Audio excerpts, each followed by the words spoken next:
Assalamualaikum. Waalaikumsalam, silakan duduk. Terima kasih. Gimana kabarnya? Alhamdulillah baik. Oke, jadi perkenalkan nama saya Putri Lestari. Saya ahli gizi di klinik ini. Boleh tahu dengan Mbak siapa ya? Perkenalkan nama saya Febi Febriani. Boleh minta data dirinya dulu? Boleh? Baik, Mbak Febi, ada yang bisa saya bantu? Jadi begini Mbak, kemarin saya ke dokter penyakit bagian dalam. Saya didiagnosa kekurangan darah karena sering merasa letih, lesu. Terus saya dirujuk ke ahli gizi Mbak. Tapi sebelumnya pernah melakukan konseling di mana gitu? Pernah nggak? Belum pernah. Baru pertama kali. Iya. Oke, jadi sebelumnya saya jelaskan ya Mbak, kenapa Mbak ini harus melakukan konseling gizi. Jadi tujuan konseling gizi yaitu memberikan solusi terkait permasalahan gizi. Nah, untuk anemia sendiri itu berhubungan erat sekali dengan masalah gizi. Salah satu penyebabnya yaitu kekurangan zat besi. Sehingga perlu adanya konsultasi gizi untuk mendukung kesehatan atau kesembuhan dengan pengaturan pola makan dan gaya hidup. Nah, Mbak Febi ini tenang saja, untuk data-data Mbak akan kami jaga kerahasiaannya, sehingga setiap pertanyaan yang akan saya tanyakan nanti mohon dijawab dengan jujur. Kalau boleh tahu kegiatan sehari-harinya apa ya? Saya masih sekolah, masih kelas 9 SMP. Jadi dari pagi sampai sore itu di sekolah. Terus pulangnya cuman bantu-bantu keluarga di rumah. Kalau kegiatan hari Sabtu sama Minggu itu gimana? Apa yang dilakuin? Kalau Sabtu sama Minggu di rumah bantu-bantu juga. Ini usianya Mbak Febi 14 tahun ya? Iya. Oke. Untuk keluhannya yang dirasain tuh apa aja? Sering merasa lemas, letih, kadang lesu, pusing. Oke, sebelum saya bertanya lebih lanjut, boleh saya ukur dulu? Boleh? Silakan di sebelah. Silakan ditimbang dulu. Ditimbang. Oke, dah. Silakan duduk lagi.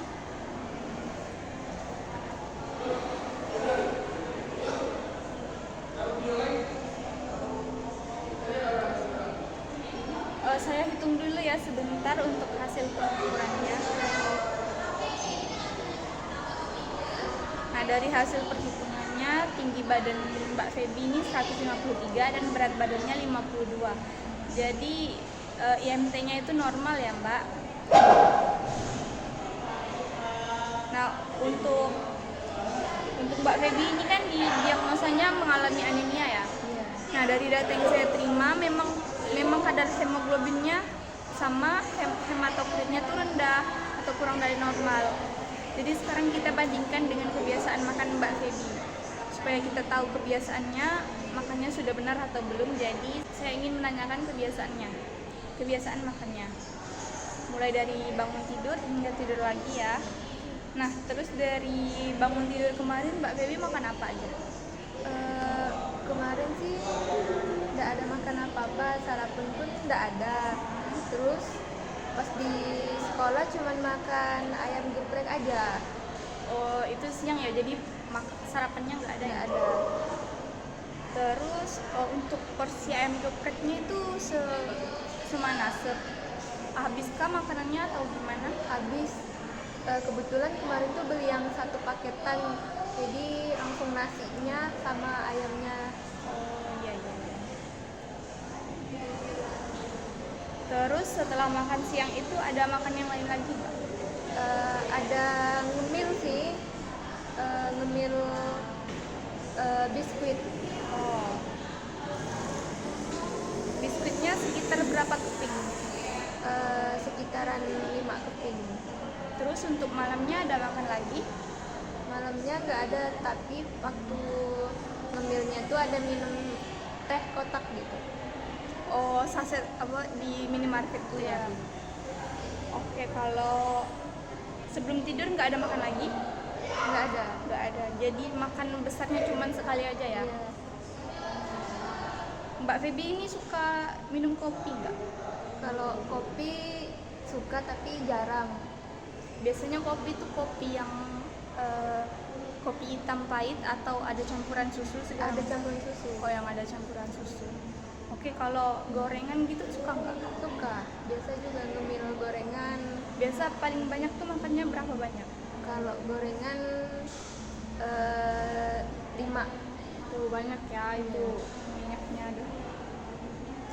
Terus setiap harinya mengonsumsi lauk hewani nggak? Kayak telur, ayam, ikan gitu.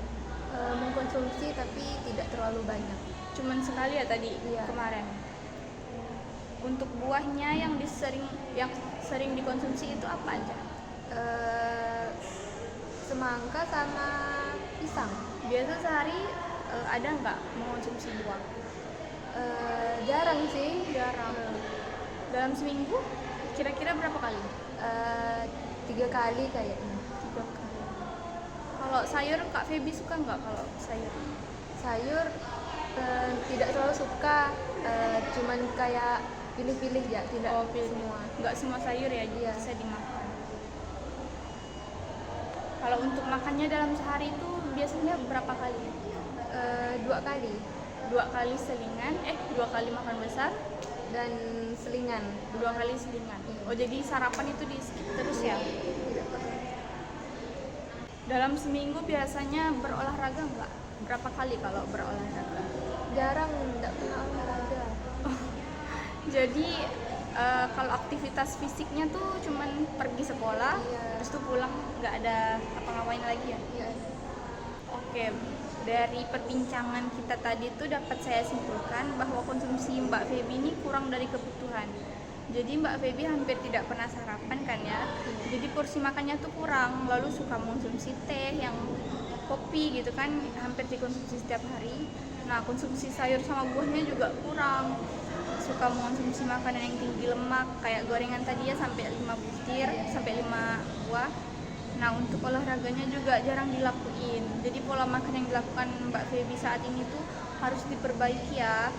Kalau sebelum berangkat sekolah gitu bisa nggak ya kira-kira untuk diusahakan sarapan dulu?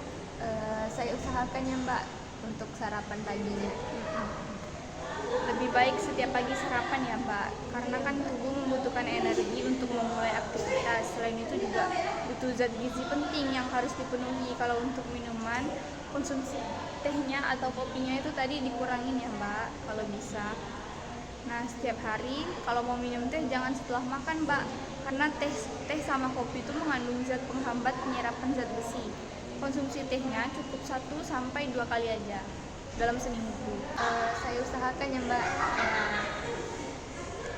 Kalau untuk konsumsi sayur-sayuran dan buah-buahnya tuh harus setiap hari. Jadi nggak bisa kalau cuma seminggu cuma 1-2 kali itu, kalau itu jangan. Jadi harus diusahakan setiap hari. Iya. Walaupun dalam bentuk jus, yang penting tuh buahnya ada. Karena buah itu kan mengandung vitamin C, jadi bisa membantu penyerapan zat besi tadi.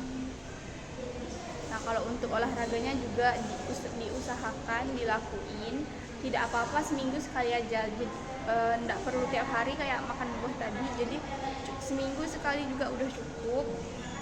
Olahraga juga kan nggak harus di luar rumah ya, di dalam rumah juga bisa. Iya Mbak, saya usahakan untuk selalu olahraga ya Mbak. Nah, anemia yang dialami Mbak Feby ini kan berhubungan dengan defisiensi zat besi. Jadi saya sarankan untuk selalu mengonsumsi makanan yang tinggi zat besi ya, seperti hati ayam, telur, daging merah, ikan, dan sayur-sayuran hijau. Lalu untuk membantu penyerapan zat besi tadi bisa dibarengi mengonsumsi makanan tinggi vitamin C seperti jeruk, kiwi, jambu biji, tomat, seperti itu. Jadi sebelumnya apakah Mbak Feby ini udah tahu belum dengan isi piringku atau pernah dengar? Pernah dengar sih Mbak, tapi belum tahu jelasnya itu kayak mana. Jadi ini ada leafletnya ini isi piringku. Jadi isi piringku itu merupakan pedoman porsi makan yang tepat untuk memenuhi kebutuhan gizi Mbak Feby. Jadi untuk porsi antara sayur-sayuran dan sumber karbohidrat seperti nasi, jagung, umbi-umbian itu sama porsi atau jumlahnya ya. Ketika Mbak Feby makan, bagi isi piring menjadi 2, di mana setengah dari piring diisi dengan 2/3 makanan pokok. Makanan pokok di sini tidak harus selalu nasi ya, jadi bisa diganti dengan jagung, kentang atau umbi-umbian. Nah, kemudian 1/3 dari setengah piring tadi itu diisi dengan lauk pauk hewani dan nabati juga, seperti ayam, ikan, tempe, tahu. Jadi setengah isi piring lainnya yaitu 2/3-nya diisi dengan sayuran, kemudian setengah piring lainnya 1/3 diisi dengan buah-buahan. Kira-kira Mbak Feby ini bisa tidak setiap kali makan menerapkan isi piring itu? Insya Allah ya Mbak, saya usahakan untuk menerapkan isi piring itu. Untuk cemilannya tuh lebih baiknya diganti yang rendah lemak dan gula Mbak, seperti buah-buahan. Baik Mbak. Nah, dari yang kita diskusikan tadi, apakah Mbak Feby bisa menyimpulkan apa saja yang harus dilakukan untuk merubah pola makan menjadi lebih baik? Ya, saya harus selalu sarapan ya Mbak. Terus perbanyak makan buah dan sayur, terutama yang mengandung vitamin C ya Mbak. Kemudian lauk hewaninya tadi ada telur, ikan, sama daging yang harus dikonsumsi setiap hari. Karena mengandung zat besi ya Mbak. Terus kurangi konsumsi teh sama kopinya dalam seminggu 1 atau 2 kali saja. Kemudian setiap makan harus mengikuti isi piringku. Iya, betul. Ini tadi udah masuk ya Mbak Febinya. Jadi sepakat juga ya untuk melakukan olahraga minimal 1 kali dalam seminggu. Baik Mbak, saya usahakan ya.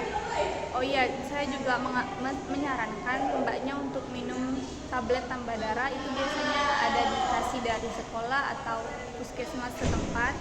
Nah, jadi ketika haid itu harus dikonsumsi setiap hari Mbak. Apakah ada yang ingin ditanyakan lagi terkait konseling hari ini? Masih belum ada Mbak.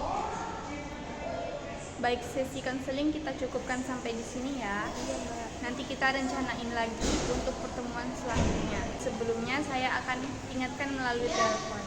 Baik Mbak. Terima kasih atas bantuannya ya Mbak. Sama-sama, terima kasih juga atas kerjasamanya. Terima kasih.